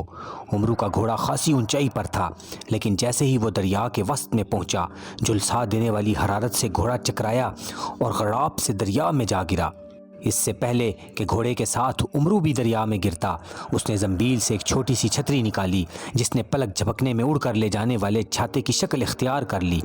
عمرو پسینے سے شرابور تھا۔ اگر چھتری فوراً اسے دریا کے پار نہ لے جاتی تو وہ پل بھر میں گھوڑے کی طرح جل کر راکھ ہو جاتا۔ دریا پار کرنے کے بعد اسے کچھ دور پرانی عمارتوں کے کھنڈرات دکھائی دیے۔ وہ زمین پر اترا اور باقی راستہ پیدل طے کرنے لگا۔ عمرو دل میں کہہ رہا تھا کہ ناگ جادوگر نے اپنا ٹھکانہ ایسی جگہ بنا رکھا ہے جہاں کسی کا پہنچنا جان جوکھوں سے کم نہیں۔ اسے حد نظر تک ویرانے کے سوا کچھ نظر نہ آیا، یہاں تک کہ فضا میں کوئی پرندہ بھی نہیں اڑ رہا تھا۔ دن ہونے کے باوجود ماحول اتنا پراسرار تھا جیسے کوئی موت کی وادی ہو۔ کچھ ہی دیر میں وہ کھنڈرات کے پاس پہنچ گیا۔ جیسے ہی اس نے ایک ٹوٹے ہوئے دروازے سے اندر قدم رکھا تو شور سے سارا ماحول گونج اٹھا۔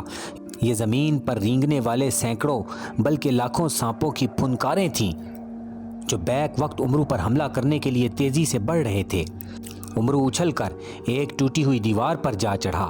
عمرو کی جگہ کوئی اور ہوتا تو اس لمحے صرف ایک چیخ کے ساتھ ہی دم توڑ دیتا، کیونکہ عمرو اس وقت ایک اژدہے کے اوپر کھڑا تھا جس کے 2 سر تھے اور وہ بار بار اپنی سرخ زبان باہر لا اور اندر لے جا رہا تھا۔ قریب ہی تھا کہ اژدہا کاٹنے سے پہلے اپنے گھیرے کے شکنجے میں جکڑ کر اسے مار ڈالتا۔ عمرو ایک زینے پر جا چڑھا، لیکن اسے سانپوں سے زمین کالی نظر آئی۔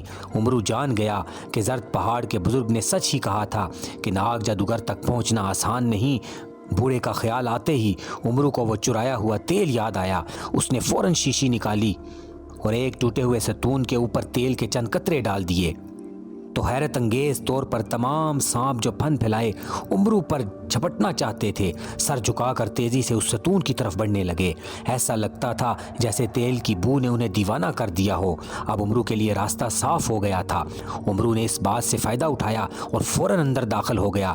دیکھا تو ہو کا عالم تھا۔ ایسا لگتا تھا جیسے یہاں برسوں سے کوئی نہ آیا ہو۔ اس ٹوٹے پھوٹے کھنڈر کے در و دیوار سے ایسا لگتا تھا یہ کھنڈر کسی زمانے میں ایک عالیشان محل رہا ہوگا۔ عمرو جب اندر داخل ہوا تو اندر سے محل کی حالت باہر سے بالکل مختلف تھی۔ وہ ایک راہداری سے ہوتا ہوا کمروں کے سامنے پہنچ گیا۔ یقیناً یہ حیرت کی بات تھی، کمرے سجے ہوئے تھے، کمروں کے دروازوں پر ریشمی پردے لٹک رہے تھے۔ اندر آرام و آسائش کا تمام سامان موجود تھا۔ فرش پر بہت قیمتی اور پھولدار قالین بچھے ہوئے تھے۔ برآمدے میں ستونوں اور دیواروں پر انسانی کھوپڑیاں اور ہڈیاں لٹک رہی تھیں۔ برآمدے کے ساتھ ہی ایک سنگ مرمر کی بڑی خوبصورت بارہ دری تھی اور اس کے سامنے ایک بڑا سا باغ تھا جس کے درمیان ایک فوارہ تھا اور جس کی شکل ایک اڑے ہوئے پرندے کی طرح تھی۔ چلتے ہوئے فوارے سے نکلنے والے پانی پرندے کے پروں سے اڑتا ہوا ایک عجیب سا سما باندھ رہا تھا۔ ابھی عمرو یہ دیکھ ہی رہا تھا کہ اس نے کسی کے کہنے کی آواز سنی۔ آواز زیادہ دور کی نہیں تھی، اس لیے اسے آواز کی سمت معلوم کرنے میں کچھ دیر نہ لگی اور وہ جلدی سے اس طرف بڑھا۔ 3 کمرے چھوڑ کر چوتھا کمرہ جس کا دروازہ موٹی موٹی سلاخوں کا بنا ہوا تھا۔ عمرو نے دوسری طرف کمرے کے وسط میں ایک چڑیل کو دیکھا جس کی ٹانگیں پتھر کی تھی، جس کی وجہ سے وہ اپنی جگہ سے ہل نہیں سکتی تھی۔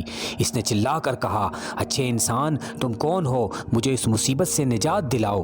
عمرو کے لیے یہ کوئی نئی بات نہیں تھی، اسے جادو نگریوں میں ایسے واقعات سے اکثر واسطہ پڑتا تھا۔ اس نے اس چڑیل سے پوچھا کہ تم پر یہ مصیبت کیسے آئی؟ چڑیل بتاتے ہوئے بولی، میں شوالا جادوگرنی ہوں اور ناگ جادوگر نے مجھے سانپ بن کر ڈھسا اور پتھر کا بنا دیا ہے۔ وہ بہت ظالم اور لالچی ہے، وہ ہمیشہ اپنی جادوئی طاقت کو بڑھانے کی فکر میں رہتا ہے اور ساری دنیا میں اسی لیے پھرتا ہے۔ اس نے مجھ سے وہ طلسمی کھوپڑی مانگی جو مجھے میری نانی سامری جادوگرنی نے دی تھی۔ اس طلسمی کھوپڑی کے ذریعے وہ کئی بے گناہ لوگوں کو ہلاک کر دینا چاہتا تھا، اس لیے میں نے کھوپڑی دینے سے انکار کر دیا، جس پر ناگ جادوگر نے غصے میں آ کر بے خبری میں ناگ کی صورت اختیار کر کے مجھے ڈس لیا، جس سے میرا آدھا دھڑ پتھر کا ہو گیا اور پھر مجھے یہاں لا کر کھڑا کر دیا۔ عمرو نے اس کی ساری بات سن کر چڑیل نما شوالا جادوگرنی سے کہا، مجھے تم سے ہمدردی ہے، میں ناگ جادوگر کی تلاش میں آیا ہوں، کیا تم بتا سکتی ہو وہ اس وقت کہاں ہوگا اور تمہیں اس کی قید سے کیسے آزاد کرایا جا سکتا ہے؟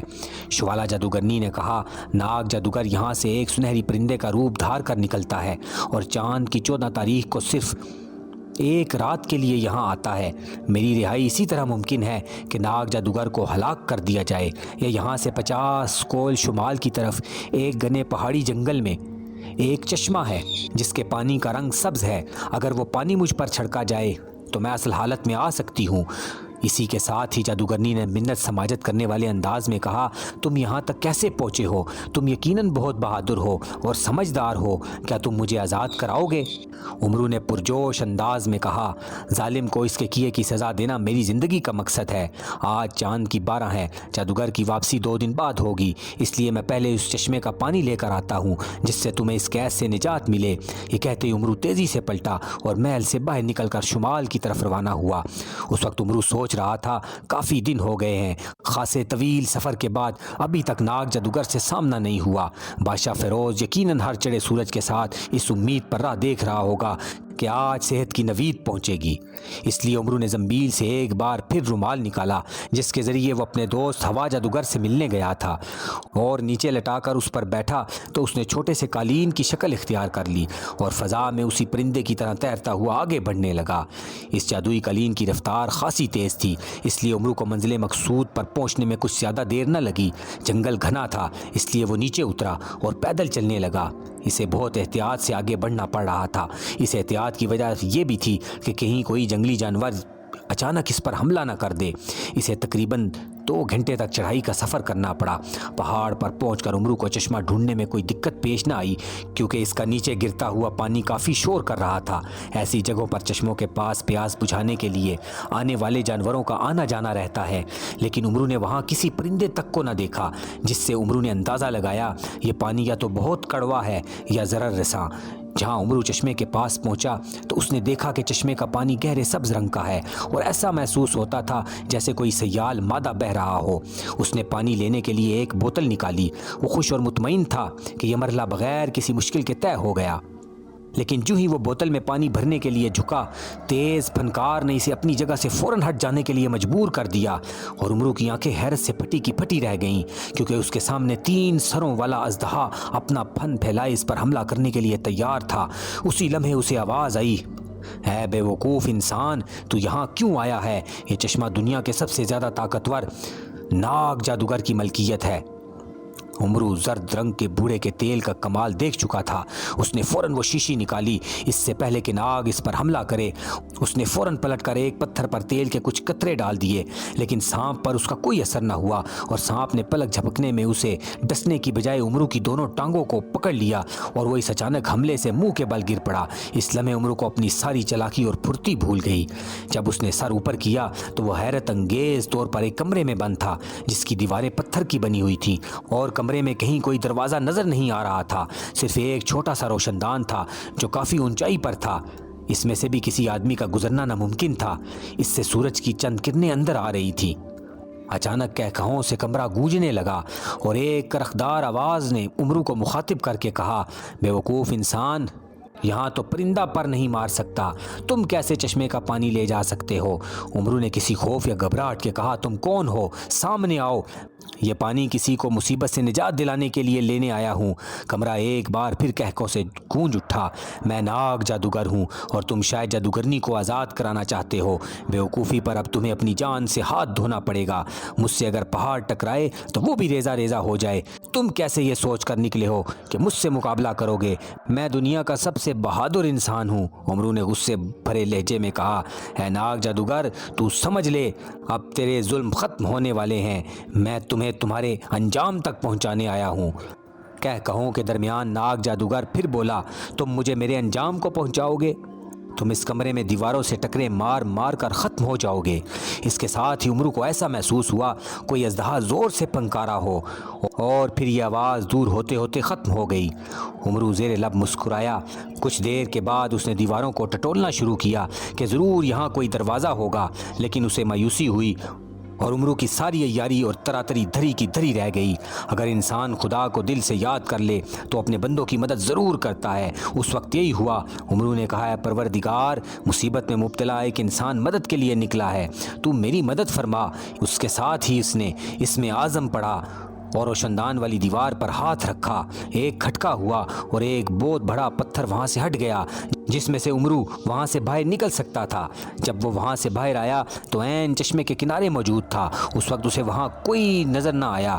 اس سانپ کو جس نے عمرو کو اپنی دم میں جکڑ لیا تھا، اس کو چشمے کا محافظ سمجھا تھا۔ اب خیال آیا کہ وہ ناگ جادوگر خود تھا۔ اگر اس کو تھوڑا سا بھی اندازہ ہو جاتا تو وہ یقیناً اپنی تلوار سے اس کا سر قلم کر دیتا، لیکن زندگی نے شاید اسے کچھ دیر کے لیے اور مہلت دے دی تھی۔ عمرو نے شیشی بھری اور اسے محفوظ کر کے وہاں سے روانہ ہوا۔ اس وقت پو پھٹ چکی تھی اور صبح کا اجالا پھیلنے والا تھا۔ عمرو ان کھنڈروں کے نزدیک پہنچ چکا تھا، جو کہ اصل میں ناگ جادو کا محل تھا۔ عمرو کھنڈر کے اندر داخل ہوا تو وہ یہ دیکھ کر حیران رہ گیا کہ ان سانپوں کا نام و نشان تک نہیں تھا جو پہلے روز کھنڈر کے اندر داخل ہوتے ہی اس پر حملہ آور ہوئے تھے۔ وہ سوچنے لگا کہ آخر اس کی کیا وجہ ہے۔ پھر اسے خیال آیا، اس نے پہاڑی چشمے پر ناگ جادوگر کو یہ کہتے سنا تھا کہ اب تم دیواروں سے سر ٹکرا ٹکرا کر ختم ہو جاؤ گے۔ اس کا مطلب تھا کہ ناگ جادوگر کی اس کی ہر حرکت پہ نظر ہے۔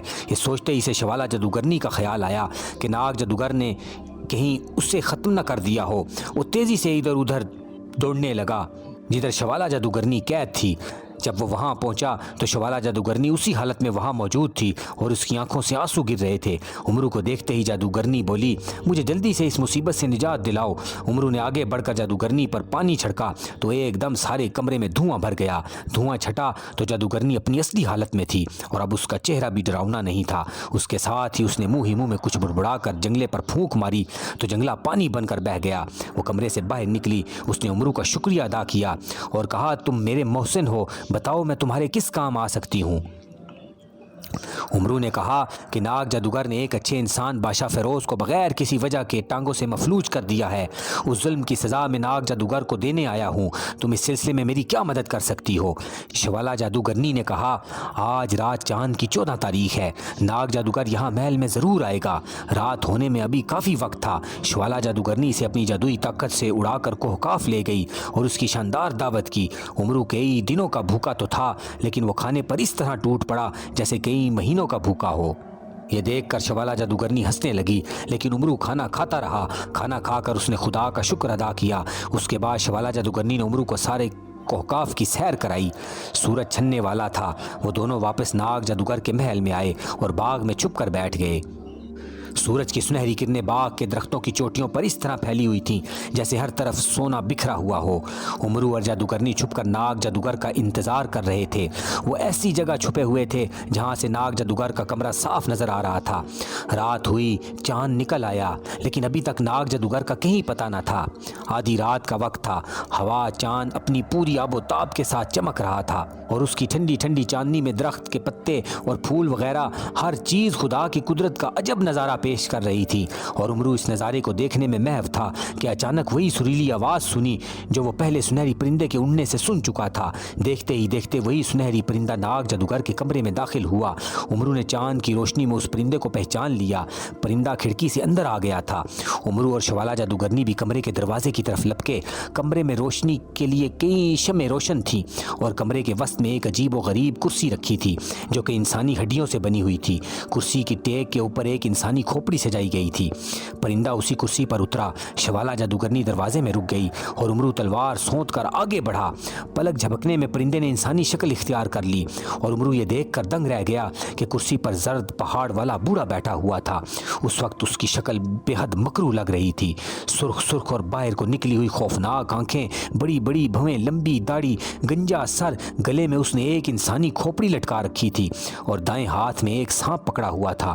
عمرو ٹھٹک کر رک گیا۔ اس سے پہلے کہ عمرو منہ سے کوئی بات نکالتا اس بوڑھے نے کہہ کر لگاتے ہوئے کہا، پاگل انسان، شاید تمہیں اپنی زندگی پیاری نہیں اور یہاں بھی آن پہنچے ہو۔ عمرو نے بغیر کسی خوف کے کہا، مکار بڈھے، تو تم ہو ناگ جادوگر؟ اس نے کہوں کے درمیان کہا، تم میرے ہاتھ میں یہ سانپ نہیں دیکھ رہے؟ اگر یہ پتھر پر بھی منہ مارے تو وہ راکھ بن جاتا ہے۔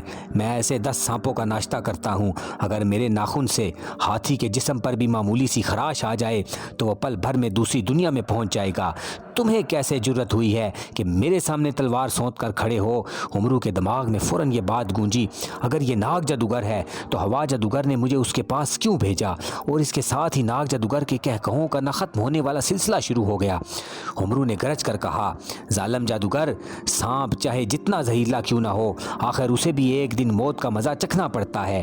تو جان لے کہ آج تیری زندگی کا آخری دن ہے۔ ناگ جادوگر نے سانپ والے ہاتھ کو لہراتے ہوئے کہا، نادان آدمی، تو سمجھ رہا ہے کہ تیل والی شیشی تو مجھے دھوکہ دے کر پہاڑ سے چرا لایا ہے؟ تو یہ تیری بھول ہے، کیونکہ میں نے دانستہ تمہیں اس کا موقع دیا تھا۔ عمرو بولا، زرد پہاڑ والے سفید ریش کے بارے میں مجھے بتایا گیا تھا کہ وہ ایک بزرگ اور خدا ترس انسان ہے۔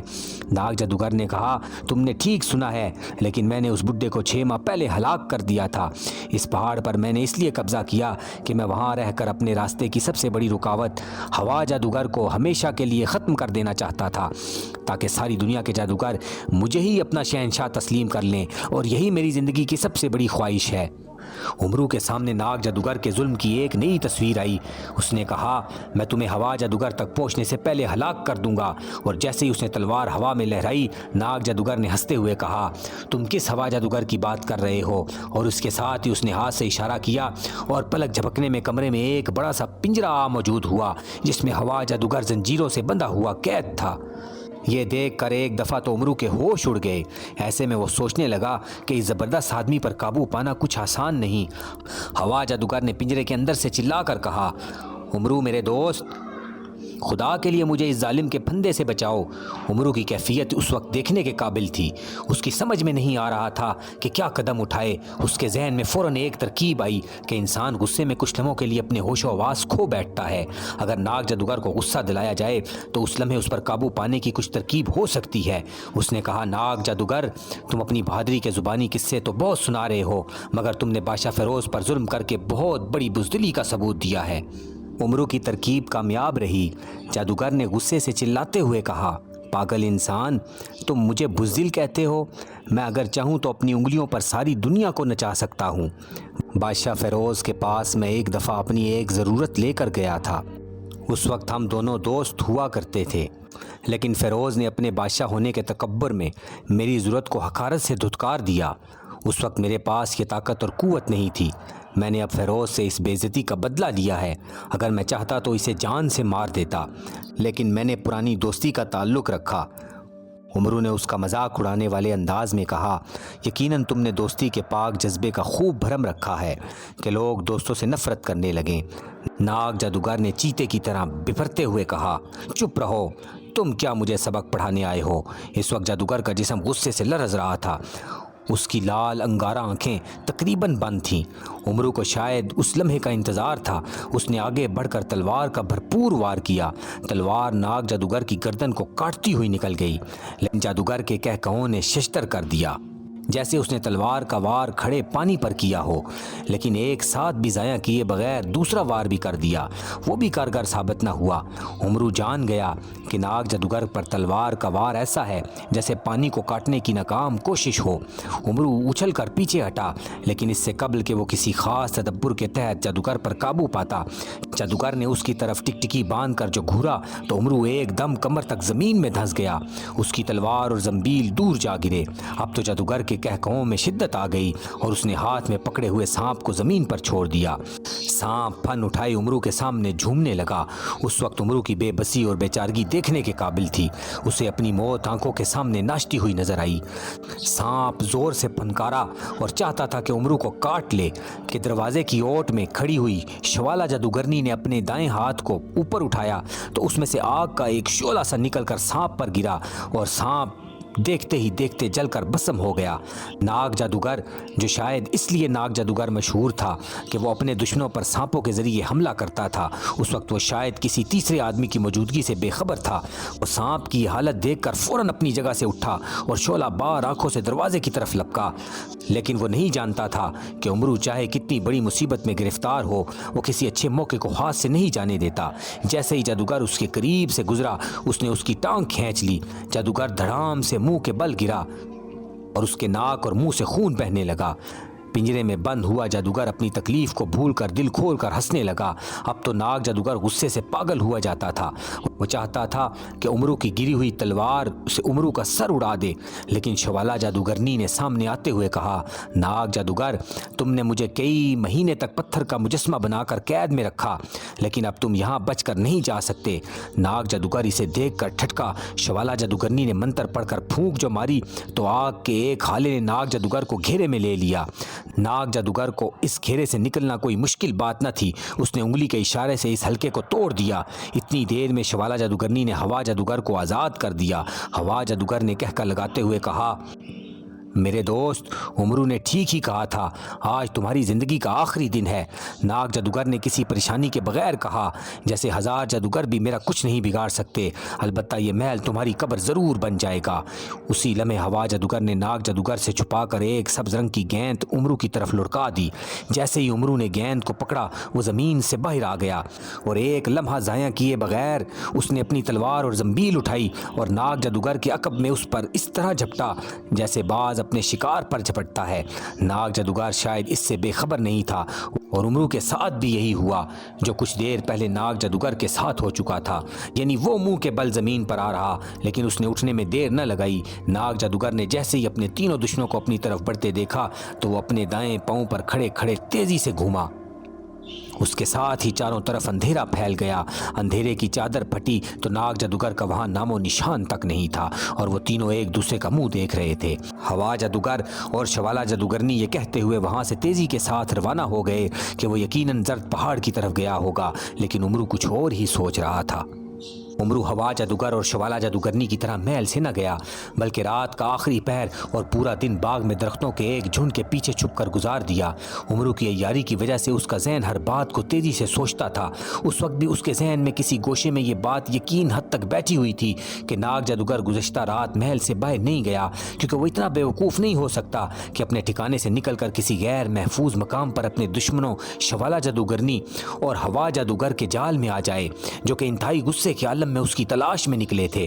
جب رات کا اندھیرا پھیلنے لگا تو عمرو درختوں کے جھنڈ سے باہر نکلا۔ اس وقت وہ ناگ جادوگر کے حلیے میں تھا۔ ایسا معلوم ہوتا تھا کہ اس کا جڑواں بھائی ہو۔ وہ بڑے محتاط انداز سے چلتا ہوا برآمدے کی طرف آیا۔ باغ کے درمیان بنے ہوئے فوارے کے قریب پتھر کی ایک سل پر جیسے ہی اس کا پاؤں پڑا، ہلکا سا کھٹکا ہوا اور وہ سل اپنی جگہ سے ہٹ گئی۔ نیچے سیڑھیاں بنی ہوئی تھیں۔ اس نے کچھ لمحے سوچا، پھر ان میں اترتا چلا گیا۔ سیڑھیاں خاصی تعداد میں تھیں۔ نیچے پہنچا تو یہ دیکھ کر حیران رہ گیا کہ محل کے نیچے اس سے بھی کہیں زیادہ خوبصورت ایک اور محل تھا اور روشنی کے لیے دیواروں پر جگہ جگہ انسانی کھوپڑیوں میں شمعیں روشن تھیں۔ اس نے مختلف کمروں میں شوالا جادوگرنی کی طرح کئی مرد اور عورتوں کو پتھر کا بت بنے ہوئے دیکھا، جن کی آنکھوں سے زاروں قطار آنسو بہ رہے تھے۔ ہر آدمی ناگ جادوگر کے ظلم کی کہانی سنا رہا تھا۔ تھوڑا سا آگے جا کر عمرو نے ایک بڑے کمرے کے اندر دیکھا کہ ناگ جادوگر ہڈیوں کی کرسی پر بیٹھا انواع و اقسام کے کھانے اڑا رہا تھا۔ اس کے دائیں بائیں کنیزیں اور غلام خدمت کے لیے کھڑے ہیں۔ کھانا کھاتے وقت بھی ایک سانپ اس نے ہاتھ میں پکڑ رکھا تھا اور کئی سانپ اس کے گلے میں ہار کی طرح پڑے ہوئے تھے۔ عمرو جو ناگ جادوگر کے بہروپ میں تھا، بے دھڑک کمرے کے اندر گھس گیا۔ کنیزوں اور غلاموں نے ہو بہو دوسرا ناگ جادوگر دیکھا تو وہ ششدر رہ گئے۔ یہ معلوم نہیں ہو رہا تھا کہ اصلی کون ہے اور نکلی کون۔ عمرو نے غصے بھری آواز میں کنیزوں اور غلاموں کو کہا، ہٹ جاؤ، میں تمہارے آقا ناگ جادوگر کا جڑواں بھائی ہوں۔ ناگ جادوگر کی بھی آنکھیں حیرت سے پھٹی ہوئی تھیں۔ عمرو نے اس کے قریب جا کر ایک زناٹے دار تھپڑ اس کے منہ پر مارتے ہوئے کہا، تم کیسے بھائی ہو، مجھے کھانے کی دعوت بھی نہیں دے رہے۔ اس سے پہلے کہ ناگ جادوگر کوئی بات کرتا، اسے کرسی سے نیچے دھکا دے کر کرسی پر بیٹھ گیا اور قورمہ، بریانی اور بھنے ہوئے مرغوں پر ٹوٹ پڑا۔ ناگ جادوگر حیرت زدہ تھا۔ اس نے غصے بھری آواز میں کہا، میرا کوئی جڑواں بھائی نہیں ہے، تم کون ہو اور یہاں کیسے پہنچے ہو؟ عمرو جب پیٹ بھر چکا تو کہہ کے لگاتا ہوا اٹھا اور اچانک اپنی ایک ٹانگ ناگ جادوگر کی ٹانگ سے الجھا کر جو کھینچی تو وہ دھڑام دھڑام سے نیچے جا گرا۔ عمرو اچھل کر کھانے کی میز پر چڑھ گیا اور تالیاں بجا بجا کر ناچنے لگا۔ اس وقت عمرو کی عیاریاں عروج پر تھیں۔ ناگ جادوگر اپنا بازو سہلاتا ہوا اٹھا۔ اس کی سمجھ میں کچھ نہیں آ رہا تھا۔ کنیزیں اور غلام منہ دبائے بری طرح ہنس رہے تھے۔ ناگ جادوگر نے انہیں ڈانٹ کر وہاں سے چلے جانے کے لیے کہا اور عمرو کو گردن سے پکڑ کر بولا، تم نے میرے سوال کا جواب نہیں دیا، جلدی بتاؤ ورنہ سانپ سے ڈسوا کر ایک پل میں تمہیں اگلی دنیا میں پہنچا دوں گا۔ عمرو کو شاید اسی لمحے کا انتظار تھا۔ اس نے سالن کی بھری ایک پلیٹ اٹھا کر ناگ جادوگر کے چہرے پر الٹ دی۔ مرچوں نے اس کی آنکھوں میں آگ سی لگا دی۔ وہ اپنے دونوں ہاتھوں سے اپنی آنکھوں پر رکھ کر چلاتے ہوئے بولا، کمبخت تم کون سی بدرو ہو، میں تمہیں ایک پھونک سے پتال کی گہرائیوں میں پہنچا دوں گا۔ عمرو نے ہنستے ہوئے کہا، ناگ جادوگر تم اپنی خیر مناؤ، میں عمرو ہوں، آواز دو اپنی جادوئی قوتوں کو جو تمہیں آج میرے ہاتھوں سے بچا سکیں۔ جادوگر نے ہاتھ میں پکڑے ہوئے سانپ کو عمرو پر اچھال دیا۔ عمرو نے بہت تیزی اور ہنر مندی سے سانپ کو فوراً گردن سے پکڑ لیا کہ وہ اسے کاٹ نہ سکے۔ اس سے پہلے کہ ناگ جادوگر اپنا کوئی دوسرا جادوئی حربہ استعمال کرتا، عمرو نے سانپ کو واپس جادوگر پر اچھال دیا۔ سانپ نے جادوگر پر گرتے ہی اس کی پنڈلی پر کاٹ کھایا۔ پلک جھپکنے میں ناگ جادوگر کا نیچے والا دھڑ پتھر کا بن گیا۔ اس کے گلے میں پڑے ہوئے سانپ نیچے اتر کر رینگتے ہوئے کمرے سے باہر نکل گئے۔ ایسا معلوم ہوتا تھا کہ ناگ جادوگر نے اپنے جادو کے زور سے سانپوں کو اپنے تابع کیا ہوا تھا۔ ناگ جادوگر نے آہوزاری کرتے ہوئے کہا، عمرو مجھے معاف کر دو، اگر تمہارے پاس وہ پانی ہے جو تم سب چشمے سے لائے تھے مجھ پر چھڑکو تاکہ میں ٹھیک ہو جاؤں۔ عمرو نے کہا، آج تک جو تم ظلم دوسروں پر کرتے رہے ہو آج اس میں تم خود گرفتار ہو۔ وہ پانی تو میں نے پھینک دیا تھا لیکن تم چلا کیوں رہے ہو؟ اس چشمے کے تو تم خود مالک ہو۔ ناگ جادوگر نے ایک لمبی آہ بھرتے ہوئے کہا، او اب کیسا ہوگا؟ تمہارے وہاں سے روانہ ہونے کے بعد میں نے یہ جانتے ہوئے بھی کہ پہلے وہاں جانور پرندے پانی پیتے تھے اور جنگل کا سبزہ اسی کی وجہ سے تھا، میں نے اسے زہریلا کر دیا تھا اور اب اس چشمے کو تباہ کر دیا ہے۔ میں کیا کروں؟ اب میں کیا کروں؟ وہ پاگل ہوا جا رہا تھا۔ عمرو نے سخت لہجے میں کہا، تم نے اپنی جادوئی طاقت کو بڑھانے کے لیے لوگوں کی زندگیوں سے کھیلنا اور مشعلہ بنا لیا تھا۔ ظالم کا ظلم ہمیشہ نہیں رہتا۔ قدرت کی طرف سے تم بھلا کس طرح سزا سے بچ سکتے ہو؟ اسی لمحے ایک دھماکے سے چھت پھٹی۔ شوالا جادوگرنی اور ہوا جادوگر طوفان کی طرح کمرے میں داخل ہوئے اور دونوں کے ہاتھوں سے نکلتی ہوئی چنگاریوں نے ناگ جادوگر کو اپنی لپیٹ میں لے لیا۔ اس وقت ناگ جادوگر کی چیخیں بڑی دردناک تھیں۔ ناگ جادوگر کے مرتے ہی ہر طرف دھوئیں کے بادل چھا گئے۔ کچھ دیر بعد جب دھواں ختم ہوا تو ناگ جادوگر کی قید میں تمام لوگوں پر اس کے جادو کا اثر ختم ہو گیا۔ یہ سب لوگ مختلف ملکوں کے شہزادے اور شہزادیاں تھیں۔ سب نے عمرو کا شکریہ ادا کیا، اس کی بہادری اور جرأت کی تعریف کی۔ عمرو نے انہیں ہوا جادوگر اور شوالا جادوگرنی کے ذریعے ان کے ملکوں کو روانہ کیا اور خود بادشاہ فیروز کے ملک کی طرف روانہ ہو گیا۔ ہوا جادوگر نے کہا، عمرو تم نے ایک بار پھر میری جان بچا کر مجھے دوست سے غلام بنا لیا ہے۔ عمرو نے سبز چشمے کا بچا ہوا پانی ضائع نہیں کیا تھا۔ اس نے بادشاہ فیروز کے پاس جا کر اس کی مفلوج ٹانگ پر وہ پانی ڈالا تو وہ اسی وقت ٹھیک ہو گئی۔ بادشاہ فیروز نے اپنی صحت یابی کی خوشی میں عمرو کے اعزاز میں ایک بہت بڑی شاہی دعوت کا انتظام کیا اور عمرو جب وہاں سے جانے لگا تو بادشاہ فیروز نے اشرفیوں سے بھرے ہوئے کئی صندوق اس کے ہمراہ کر دیے۔ عمرو ان صندوقوں کو دیکھ کر خوشی سے پاگل ہو رہا تھا اور اپنے سر کو ادھر ادھر اس طرح ہلا رہا تھا کہ خیالوں ہی خیالوں میں اسے اشرفیوں کی جھنکار نغموں کا سرور دے رہی تھی۔